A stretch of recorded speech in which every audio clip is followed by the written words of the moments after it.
पश्चिम Asia में war के बादल, कच्चे तेल में उबाल और डॉलर के सामने पस्त होता रुपया। जी हां दोस्तों, इस वक्त भारतीय इकोनॉमी के सामने ग्लोबल मार्केट से तीन बड़ी चुनौती एक साथ खड़ी हो गई हैं।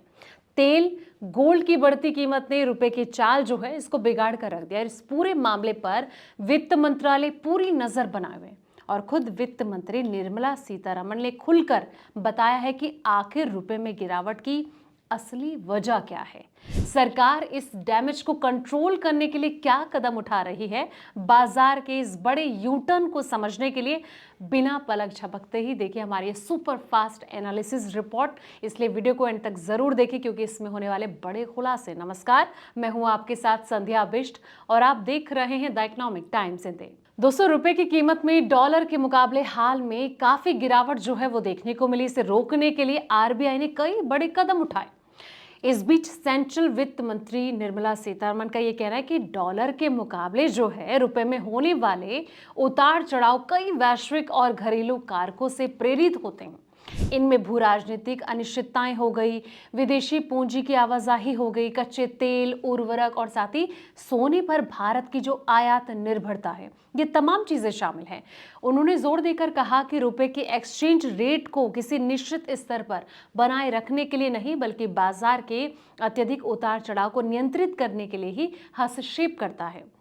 मोदी सरकार के 12 साल पूरे होने के उपलक्ष्य में बेंगलुरु के निकट देवनहल्ली में आयोजित एक कार्यक्रम के दौरान संवाददाताओं से बातचीत में निर्मला सीतारमण ने कहा दोस्तों कि विनिमय दरें विभिन्न वैश्विक घटनाओं और बाजार की जो परिस्थितियां हैं इससे प्रभावित होती हैं। उनका ये कहना है कि कच्चे तेल, उर्वरक और सोने की आयात के लिए भारत को बड़ी मात्रा में डॉलर का भुगतान करना पड़ता है, जिसमें कि विदेशी मुद्रा प्रबंधन का जो महत्व है वो बढ़ जाता है।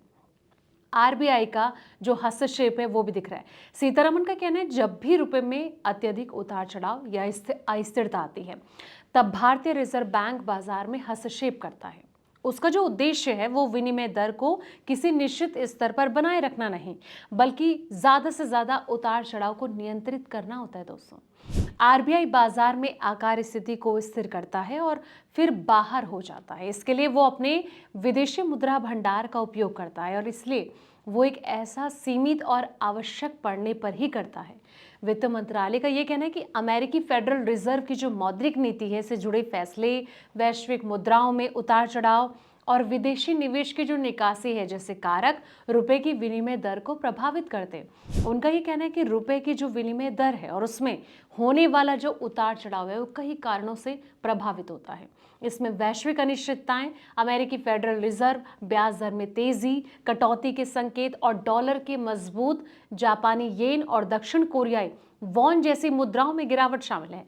कई जो देश हैं इनकी करेंसी के बीच विनिमय दर अनेक कारकों से निर्धारित होती है। दोस्तों, अब सवाल ये भी है कि कहीं ना कहीं एक बड़ा मुद्दा प्रॉफिट बुकिंग का भी है। वित्त मंत्री निर्मला सीतारमण का ये कहना है कि अमेरिका में आर्थिक घटनाओं के कारण एफआईआई और जो एफडीआई हैं इनमें प्रॉफिट बुकिंग कर धन निकालने और साथ ही जो अन्य मार्केट हैं इसके अंतरित करने का भी विदेशी मुद्रा भंडार और जो मुद्रा विनिमय दर पर है इस पर इम्पैक्ट पड़ रहा है।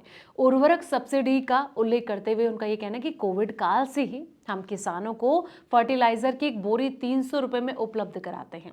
कोविड के बाद जब इसे विदेशों से आयात किया गया तो एक बोरी की जो कीमत है वो 3000 रुपये तक पहुंच गई थी। इसका मतलब है कि सरकार जो है हर किसान को प्रति बोरी लगभग 2700 रुपये तक की सब्सिडी दे रही है।